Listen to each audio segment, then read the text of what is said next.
আসসালামু আলাইকুম। আমার প্রচুর কোমর ব্যথা ছিল।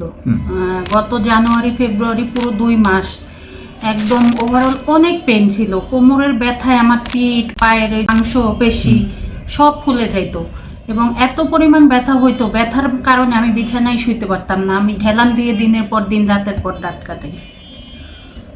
পরে স্যার আপনার কাছে আসলাম, আসার পরে মানে প্রপারলি ট্রিটমেন্টটা পাওয়ার পর আমার একটা ছোট্ট সার্জারি লাগছে। ওটা করার পরে আজকে 1 মাস 14 দিন হয়েছে। 1 মাস 14 দিনে আলহামদুলিল্লাহ এখন আমার ব্যথা নাই বলতে গেলে, ভালো আছি এখন। আপনি হাসপাতালে কাজ করেন না?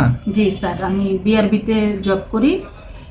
আমি যে লেবার রুমে ডিউটি করি, ডক্টর ফয়জা ম্যাম, মানে উনি আপনার কথা আমাকে বলছে, উনি পাঠাইছে, উনি আমার টেক কেয়ার করছে।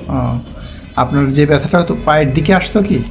আমার ব্যথাটা মূলত মানে প্রথম মেরুদণ্ডেই ছিল। আমার ব্যথাটা অনেক পুরনো। মেরুদণ্ডে ব্যথা একটু ভারী কাজ করলে দেখা গেছে রেস্ট নিলে ব্যথাটা ঠিক হয়ে যেত। আবার আমি প্রায় মেডিসিন খাইতাম, ওই যে ন্যাপ্রোসিন এগুলো খাইতাম, তো ব্যথা কমে যেত। তো এবার এমনই ব্যথা হয়েছে, ব্যথার কারণে মানে আমার পায়ের থোড়ার মাংসপেশিগুলো চাকা হয়ে যেত। একটু ওভার কাজ করলেই আমার দেখা গেছে পায়ের মাংসপেশিগুলো ফুলে যেত, শক্ত হয়ে যেত, একদম চাকা, দোনো পাই মানে একদম চাকা হয়ে রাতে যেত। ঘুমাইতে কষ্ট হতো। আর তো ওই ঘুমের কারণে এখন পর্যন্ত আমি রাতে ঘুমাইতে পারি না, ওর ঘুমার কারণে এখনো আমার এই প্রবলেম। 2 মাস একদম ঘুমাইতেই পারেন না? একদমই ঘুমাইতে পারিনি, রাতে তো একদমই ঘুমাইতে পারি। বসা থেকে উঠতে পারতেন না? বসার থেকে উঠা বলতে কি, আমি বিছানায় টানা শুইতে পারতাম না। আমি এই যে এইভাবে ঢেলান দিয়ে এইভাবে থাকতাম, বালিশ দিয়ে পেছনে।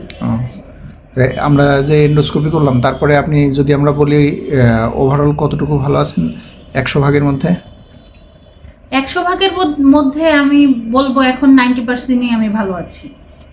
আচ্ছা, ঠিক আছে, এতে আপনাকে ধন্যবাদ। স্যার আপনাকে অনেক ধন্যবাদ, আপনি অনেক কষ্ট করছেন আমার জন্য। আপনার আর আমার ফয়জা ম্যামের জন্য অনেক দোয়া, সব সময় দোয়া করবো sir. Thank you. Thank you.